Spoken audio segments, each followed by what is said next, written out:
The future has arrived.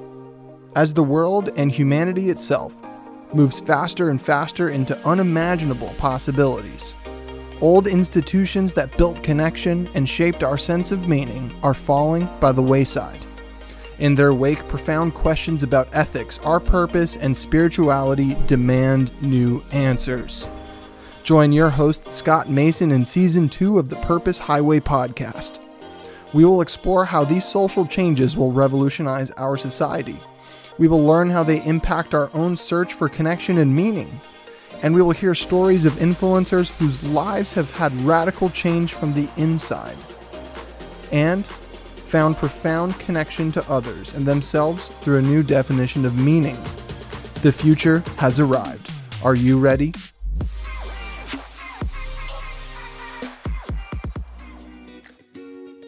When you're racing down the Purpose Highway, we want to make sure you're healthy and happy every step of the way. That's why we're proud to partner with It's NOLA, 21st century plant-based healthy granola snack bites made with real ingredients and audacious flavor. It's NOLA crafts small batch hand-rolled granola balls that are vegan, gluten-free, and naturally low in sugar. It's NOLA's delightful bites come in 3 flavors: luscious cranberry coconut, sassy mango masala, and dark, decadent, chewy chocolate. It's NOLA is available to both individual customers and for wholesale accounts at itsnola.com. That's itsnola.com. Guests on this show are already enjoying this delicious snack. Check out It's NOLA's website for yourself and find out how good it is.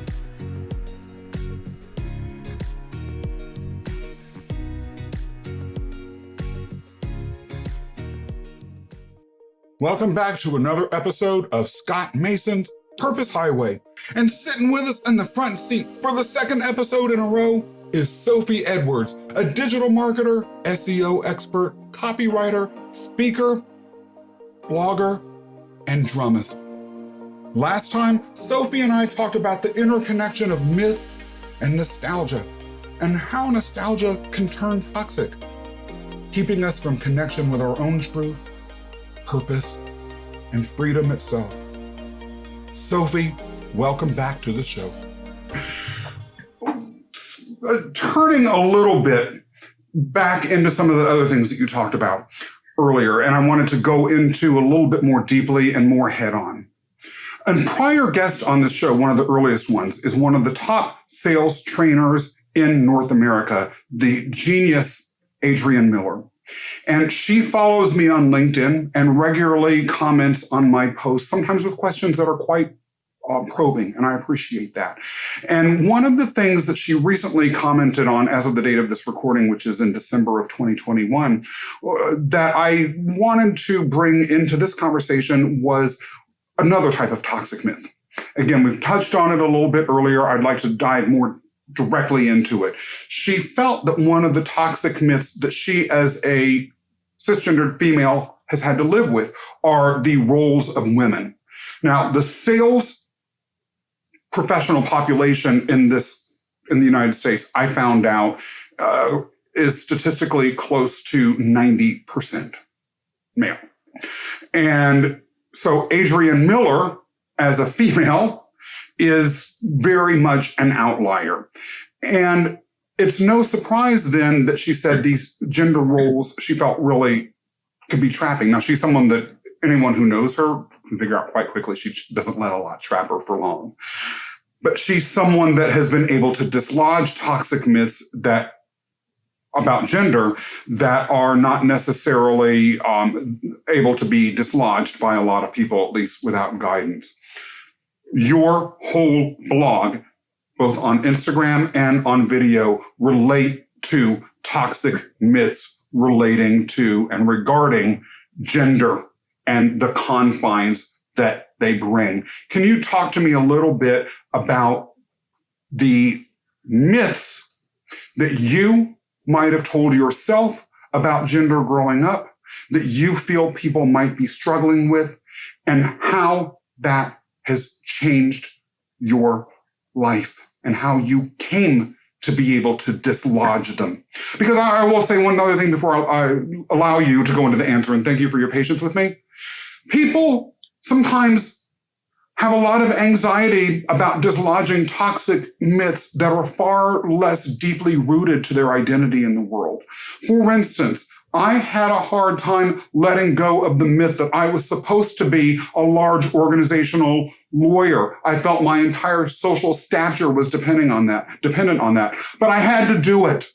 And I eventually did. As much of a real struggle as that was, I would be an idiot to say that something like that would be the same as dislodging toxic myths about my gender identity. Well, I think that's really interesting. Some of the before I get into that conversation, and I mean I could talk about this for days, but I find it interesting that earlier on you referred to your process of going from C-suite executive to someone who felt like you had purpose in life as a voluntary transformation, and then just now you said I had to do it. So I'm wondering to what extent you feel like your transformation was actually voluntary, and to what extent you were just like, I have to do this. There's no other option. Yeah. Thank you for asking that. And I will go into that in some as briefly as possible. But it is a question I've never been asked before in this my own podcast. Yeah, we're flipping the tables here now. I'm the interviewer. Exactly. The only guest who's ever Look at me. Look at me. I'm the interviewer now. I know. Boy, talk about flipping the tables. Gee whiz. You know, I tell people that during my latter days in large organizational life, I felt like I was a being with no soul. I felt like I was a walking shell. Or if I would look in the mirror, what I would see in my eyes instead of humanity was a pure lava flow of anger and hatred and jealousy. I had nothing inside that was discernibly human. Of course, I presented in the world otherwise, although the truth would seep out every now and then. And Sophie, it wasn't pretty. So in a way, perhaps because it was comfortable living like that, I could have stayed that way. But ultimately, I felt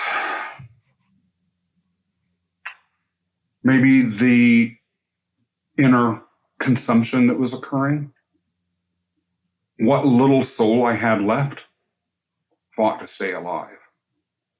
And that's what compelled the change. I know exactly what you mean.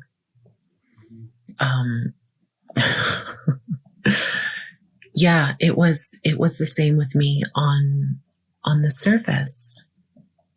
My life was pretty great. I had a business doing something I loved.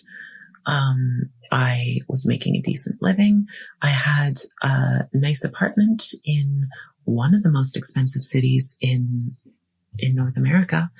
I was reasonably good looking. I was successful. I was confident, and yet not. Because even though I had what on the surface other people would have envied, it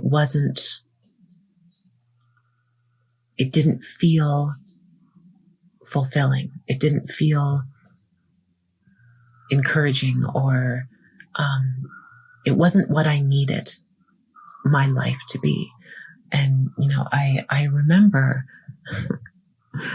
it was early 2017 or 2018 or so. I don't remember what year. It doesn't really matter. It was just after New Year's, and I was, you know, setting my intentions for the year, setting some goals, thinking about what I wanted that year to be like. And in the back of my head, my mind had framed its resistance to my way of living as go ahead, set your goals, work toward your goals, meet them, don't meet them, who cares? You're not going to be happy, and you know the reason why. And that's when it became apparent to me as well that I could not keep living the way I was living. It wasn't the worst life, but it wasn't me. It wasn't fulfilling. I didn't feel like myself. I felt like somebody else. You know, I would look in the mirror myself, and I didn't necessarily see the lava flow, but I remember staring at my face in the mirror and being like, how is that me? That's not me. This isn't right. That's not who I am. And yet it was, but it wasn't, because it's weird to talk about identity, because it was me, but it wasn't me, if that makes sense. Whereas now I look at myself in the mirror and I'm like, oh my God, I can't believe that's me, but not in a disbelief sort of way, but more a holy shit, I actually did it sort of way. Do you look back on myths that you might have told yourself in your prior life about who you are, what you were supposed to be, with any nostalgia? And do you also ever wonder, with perhaps nostalgia or with a sense of loss, about the possibilities that might have been there had you not chosen to live your life the way you ultimately chose to? Yeah, I do. And I think I'm different from a lot of other trans people in that. So if you know anything about transness, you probably have heard the term gender dysphoria before. It's the idea of feeling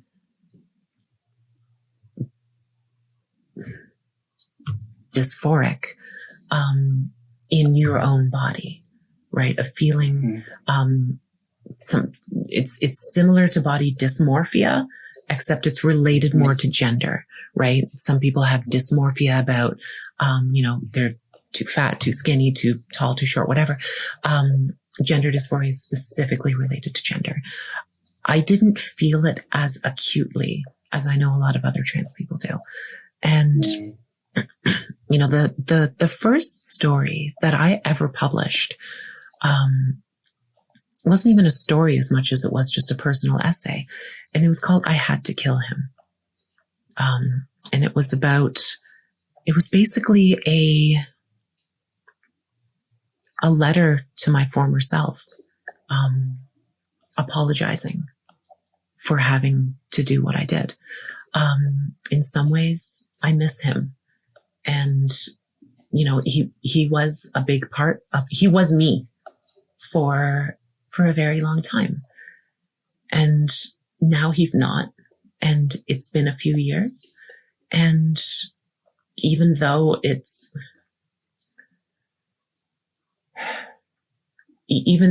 the time has passed, I still think about him sometimes, and I still look at old pictures and I think, man, you got me really far and you protected me for a long time.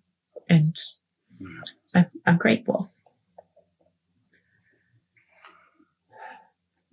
One of the biggest challenges that I believe anyone who truly dislodges these toxic myths is letting go, or at least learning to mentally adjust to who and what they were.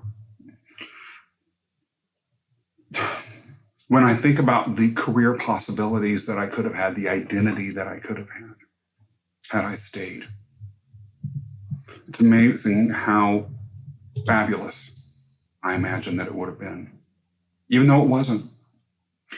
The myth that I needed to dislodge about my identity was exactly that. But there was another one underneath it.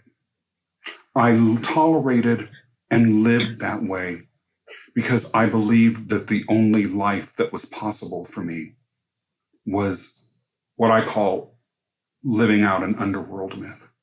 It was the idea that for whatever reason, the universe had destined me to live in hell. So I had to not only dislodge this identity myth, but I had to dislodge the idea underneath it that there was nothing that ever was, is, or would be about my life that existed out of the underworld of hell that I was living in. That person did get me somewhere. I learned lessons and experienced things because of him. Myth is so full of violent death. It represents, as a story of Kronos talks about, change. I think it speaks deeply to me that that's the name of the story that you wrote, or that initial piece that you mentioned a minute ago. And I would even say that there is a mythical component to what you were describing there. That metaphorical killing of something. It's frightening.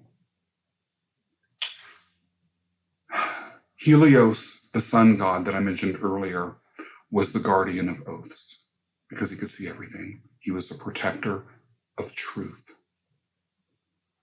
I had to find him within me in order to come out and actually live.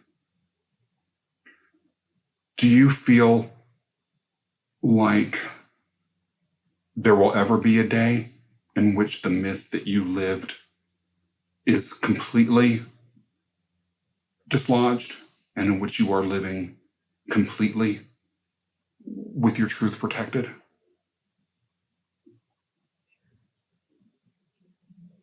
That's an interesting question.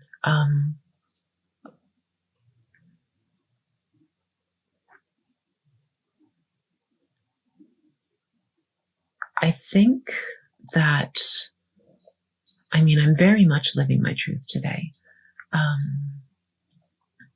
My life's not perfect. Nobody's is, but Yeah. It's pretty damn good. I don't have a whole lot to complain about. I really enjoy this metaphor of unlearning toxic myths. And I think I don't think it's as much you start and then you finish, as much as it is, the way I'm understanding it, is a ongoing commitment to dislodging those toxic myths wherever they come from. And the reality is we live in a world that is full of toxic myths.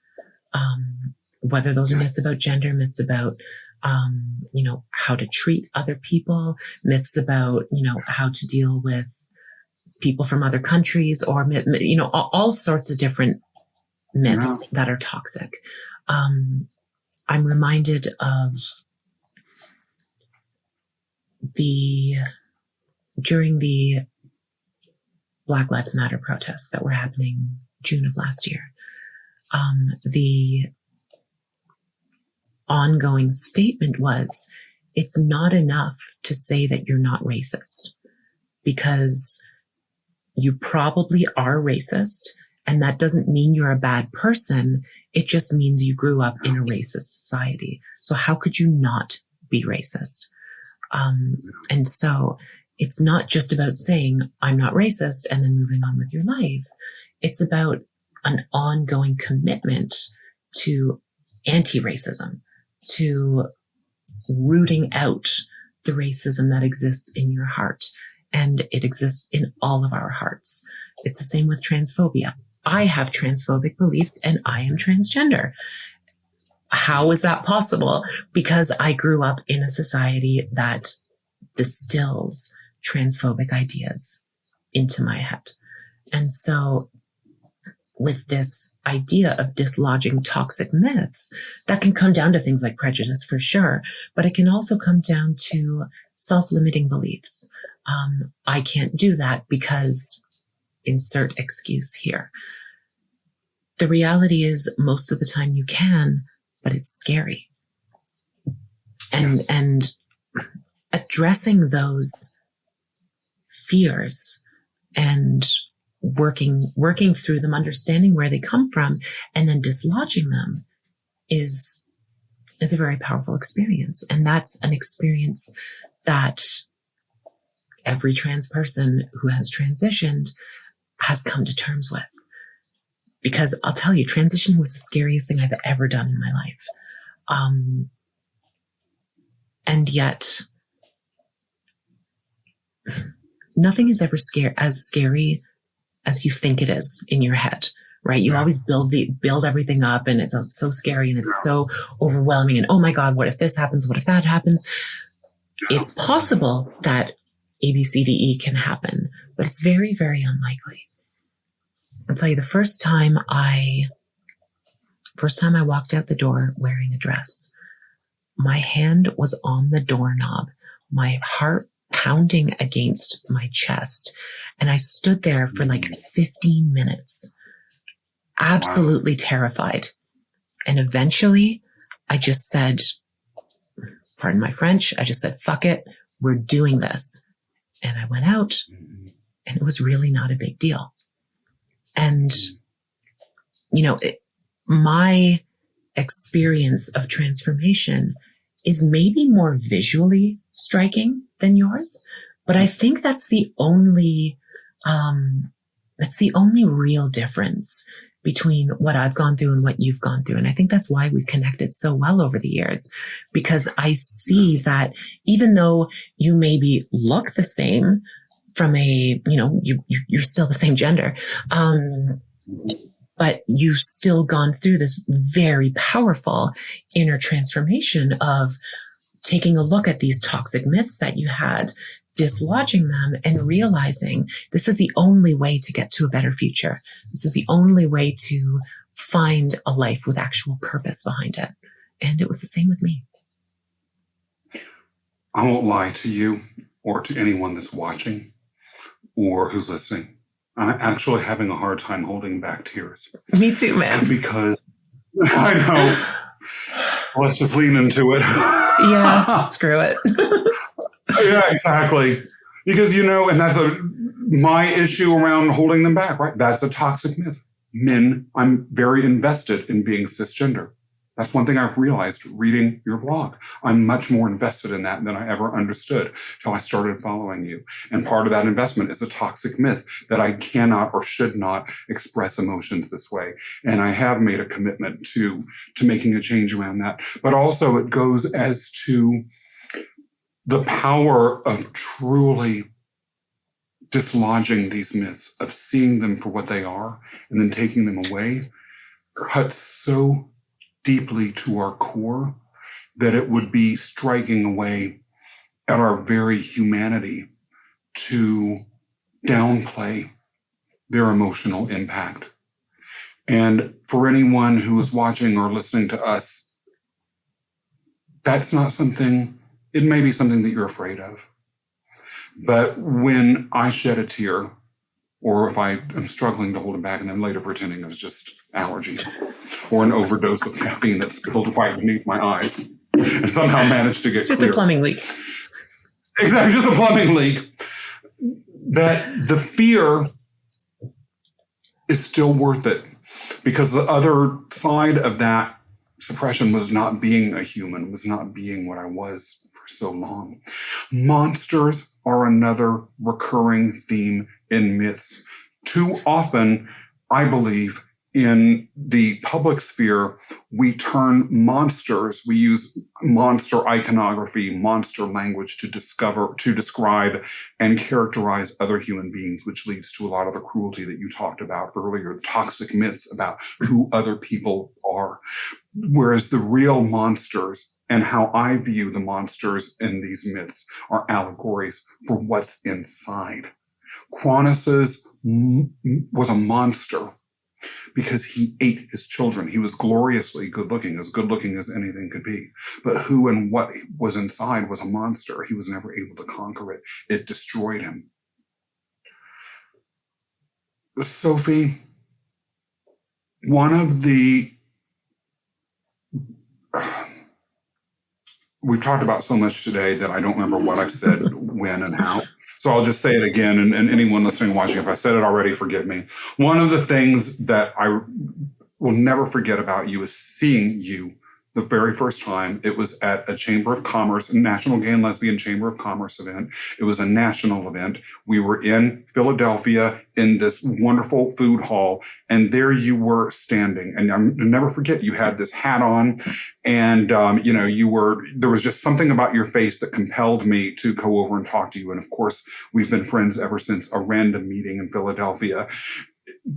To me, I've come to understand what attracted me to you, what magnetized you to me and other people that get to know you, is charisma, inner charisma. I will say, when you present, now you can, and you do sometimes, but your day-to-day, for instance, in this conversation, hasn't been highly theatrical or overly dramatic or anything. It's very sincere. It's very intense, with a liberal dose of humor, all of these sorts of things. But the charisma, that thing about you that drew me to you, that makes me remember seeing you that first time years ago, is charisma. We've talked about the myths you've dislodged. Do you feel that that connects to this charisma? The answer seems obvious, but maybe you'll surprise me. Yeah, I think that, as you begin to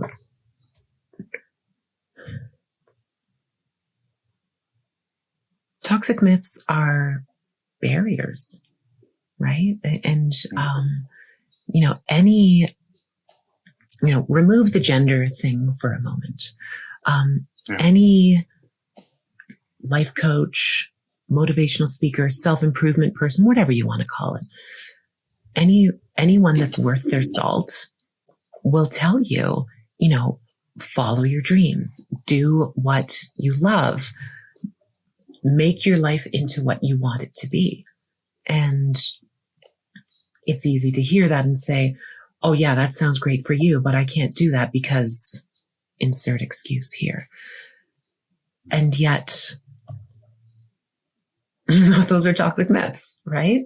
And so when you look more closely at those toxic myths and you begin to remove them, you start to realize it's so much easier to be who you are when they're not in the way.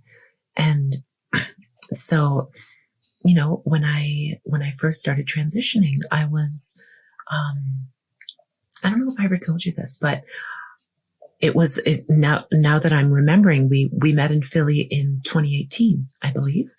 And that was July or August. I had come out in March of that year. So really, that was 5 months into my transition. I hadn't even begun taking hormones yet. And it was, in many ways, I think you saw something in me that I didn't quite see in myself at the time, because I was still, you go through these times of intense change in your life. And there's often a fake it until you make it sort of phase. Mm-hmm. And so, I was trying to pull together different elements of, I had essentially fundamentally dismantled myself, and, call me a Lego set. I took the Lego set apart, and as a result, I had a pile of Lego blocks in front of me. And it was up to me to decide, okay, that's a brick that's worth keeping. This brick, tossing it away. That's not me. And, maybe you had a similar experience as well with, elements of your personality that you built through being a C-suite executive and realizing, okay, well, that life isn't for me, but I learned this thing while I was doing that, and that's going to be useful for me going forward. So I'm going to continue with that, that idea or that skill or whatever. And so there's, when you start to take these barriers down, you find there's less roadblocks to going forward. But at the same time, sometimes it's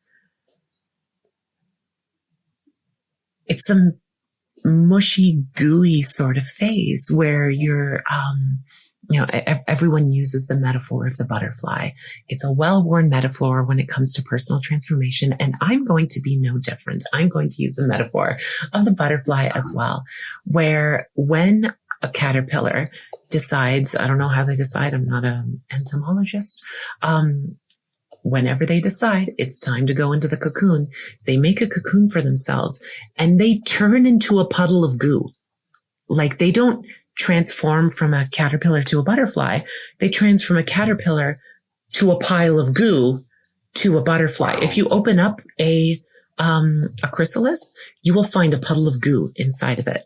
And that puddle of goo is the caterpillar. And, change is not it's not a clean, easy process. You might turn into a puddle of goo for a while. I did, but eventually you'll come out the other side. I'm reading a book by a Harvard mythologist named Gregory, I believe that's his first name, Nagy. And in it, he discusses the concept of Hades, the afterlife in Greek mythology. And one of the things I really had not appreciated until reading this book was that by and large, the Greeks actually viewed Hades as a transitional location.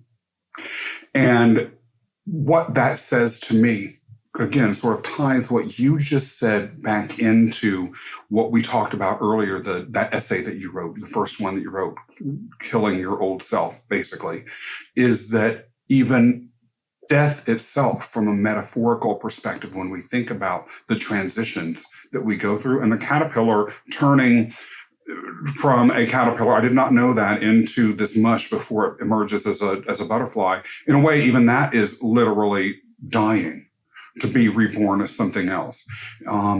Death, which is what we fear more than anything, I think most of us, is itself a transitional phase. The worst is that we'll transition somehow into something else. Freedom. We both have chosen to stay with Morpheus from the Matrix. Neither of us have chosen to go back into it and eat the steak. It would be easier, would it not? Why is freedom worth it for you? What has it brought you?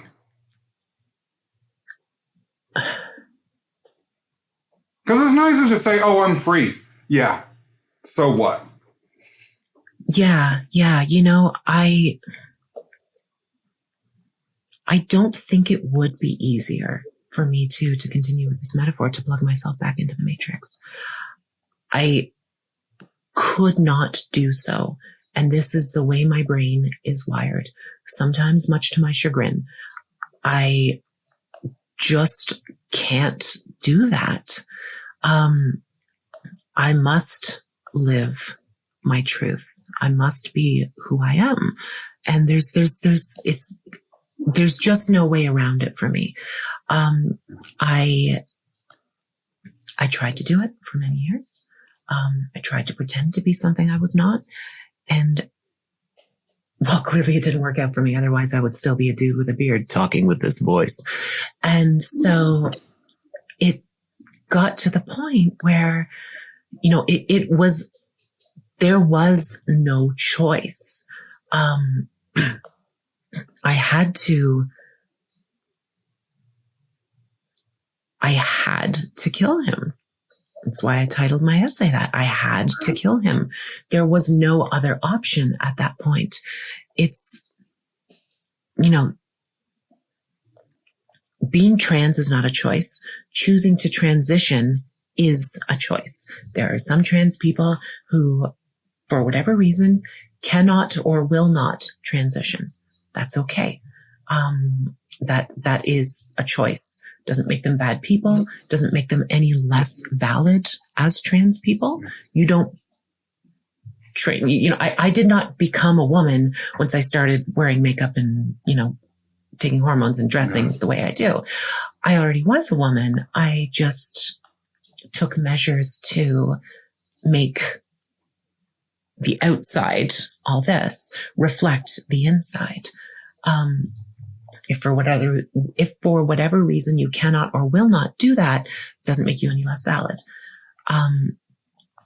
For me, it was no choice. It was very much this must happen. Consequences be damned. This must happen. And so, it really wasn't a matter of choosing freedom as much as it was just doing what I knew had to be done because I was dying. And there was the other option was to die. And that, as someone who's lived it, we always have a choice, but it wasn't an option. Yeah. It wasn't an option. Myths, as you mentioned earlier when you're talking about Troy, at least according to one theory, as often as not, have roots in history. Talk to us a little bit about your YouTube blog and some things that you're finding out as you research and bring out into a larger public platform some of the truths about transgender people in history that, again, as we talked about earlier, ties what some people think might be this radical change firmly into historical traditions. Absolutely. So I try to avoid transphobes because I just don't have time for that nonsense. I don't have time for people who have devoted their personality towards making other people's lives worse. I just don't have time for it. Yeah. You can be jerks if you want. I got my life to live. However, one of the arguments that I always found painfully ironic was this idea that being trans is just this trendy new thing that the kids do, It's a childish thing. Boys pretend to be girls and girls pretend to be boys, just like they might pretend to be a dinosaur or an astronaut or a whatever. But eventually they grow up and they become well-adjusted adults and they pay their taxes and they have their white picket fence and they have 2.5 kids and all that stuff. And it's not true. It's ridiculous. The only reason you're seeing more young people coming out as trans is because the language now exists for them to identify as that, as well as society being marginally less hatefully prejudiced against people like us. We can exist in public spaces. There's still a lot of progress to be made, still a lot of mountain to climb, but you look down at the summit and you're like, damn, we've come a long way. Not the summit, the bottom of the mountain. I don't know. I'm not a mountain climber. Maybe this is a bad metaphor. Whatever. But we're keeping it real here anyway. Anyway, this is an absurd statement. Trans people have always existed. For as long as we have historical writings, we have found gender nonconformity of one stripe or another. And yet most of it is not being told. And a big part of that is because historians, by and large, and the tradition of history has been old cisgender white men, and usually heterosexual too. Not to say that that makes them bad people, but it does mean they have blinders. We all have blinders. I have blinders regarding certain things. So do you. So does everybody. It doesn't make us bad people. It just makes us people. And that's why diversity of views is so important, because you get people in the room who have different experiences in the world, and you realize, damn, I do have some blind spots. Those aren't comfortable to address, but they are important to address. Anyway, the fact that the historical tradition has mostly been made of cisgender heterosexual white men means that it's viewed through that lens, which means a lot of the stories about that are from a modern reading unambiguously transgender are not being read as transgender, because there's just there's not that viewpoint. Right. There's a long history as well of historians and archaeologists erasing queerness. I remember a debate when I was in university over whether or not Sappho was into women. Sappho. The person that we get the term sapphic love from. Was she into girls? Let's assemble this panel of white dudes to debate it. It's absurd. And yet, now we're starting to get more diverse voices in history, but like science fiction, it's a fairly new phenomenon to see this. So, and so I have known these stories through my experience in university of studying classics. I did an honors specialization, which means I focused almost solely on classics, did a couple general history courses, did a couple of astronomy courses, but almost entirely classical studies.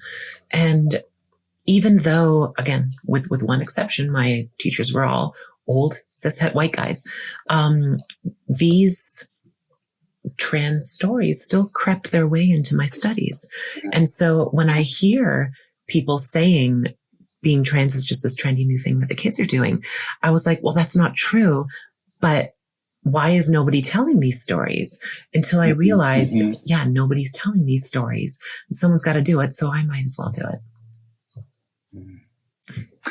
So I've got to ask, what are some fascinating little nuggets that we might find out?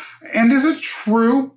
Now, anyone with sensitive ears, this might be the time where you put your little hands over your ears and put your knees together and quake a little bit, because I'm going to say a word that's a little bit not. Is it true that in one of your episodes you discuss a relationship between urine and possible gender reassignment? It is the wildest thing. It is so wild. You'll have to watch the video to get the full idea, but it has to do with a culture called the Scythians, who lived, if you're familiar with Genghis Khan and his empire, he got his start on the Great Steppe, same territory, but like 1,000 years earlier. We know most about the Scythians, who lived around the Black Sea, because they lived close to the Greeks, and the Scythians never wrote anything, but the Greeks wrote a lot. And some Greeks went to visit the Scythians and they wrote about them. And through, our sources, Herodotus is one of the ones who visited them, the granddaddy of history, considered by many to have been the first, at least in the Western tradition, to have actually written proper history. He visited the Scythians and wrote about them. We also know Pseudo-Hippocrates. If you know the Hippocratic Oath guy, that doctors take the Hippocratic Oath, do no harm, yada, yada. Same guy. But Pseudo-Hippocrates is, we have this collection of writings called the Hippocratic Corpus. It's about Hippocratic medicine. It probably wasn't Hippocrates who wrote it, but that's all we know. So we call it Pseudo-Hippocrates because we don't have anything else to call it. Both of these writers visited the Scythians and described a group of people who lived among the Scythians who were assigned male at birth. They were, born with, the sensitive people have their earmuffs on. They were born with a dink, right? And so, and they were castrated at likely a young age and served a woman's role in their society. That is unambiguously transgender. Those people are unambiguously transgender. However, there is evidence, not conclusive evidence, and it drives me crazy that there's not conclusive evidence, but there is evidence that they were able to use horse urine in order to go through hormone replacement therapy. We know that the urine of a pregnant horse is one of the most potent places in nature to find estrogen. In fact, the modern drug Premarin that cisgender women will often use it for to ease their menopause symptoms. It is estrogen, and Premarin is just a portmanteau of pregnant mare urine. Premarin, right? And so we know today that pregnant horse urine is a very potent source of natural estrogens. We also know the horse was very important to the Scythians. It shows up in a lot of their art. We also know that the Roman poet Ovid, when he was exiled from Rome, he ended up living among the Scythians. And while he was there, he wrote about a Scythian, like old hag type of character who knew how to distill the active ingredient from pregnant horse urine. So on one hand, we have this evidence that we know pregnant horse urine is potent in estrogen. We have this woman who knows how to distill the active ingredient from pregnant horse urine. We have this group of people who were assigned male at birth, who served a woman's role in society, and whom we have two different sources that go on and on about how effeminate they were. But then we have a gulf in between there. Were they using this pregnant horse urine to transform their bodies 2,500 years ago? I wish we had an answer to that. The answer is maybe. It's a stretch, but it's not a huge one, but we don't have the evidence. But even that aside, there is still crystal clear evidence of trans people existing 500 years before the Bible was written. So interesting. And this series, as it comes out, I think is going to be very enduring and speak to a lot of people for a number of reasons. Thank you for sharing that with us. Sophie, after all of this conversation, folks are going to want to know where they can find out about you. Tell us. Absolutely. So all of my links are on my website, sbedwards.co. You can also follow me on Instagram at queer.trans.writer.sophie. I'm very subtle. I'm also an SEO. Can you tell? You can also follow me on Twitter at SBE Likes Words, and on YouTube. My YouTube channel is called SB Edwards. And it's well worth doing. Sophie, it's been great taking a ride with you today. Thank you for joining us. And for everyone tuning in, if you like this episode, please be sure to subscribe and leave a review on Apple or a comment on YouTube. And see you next time for another trip down the Purpose Highway.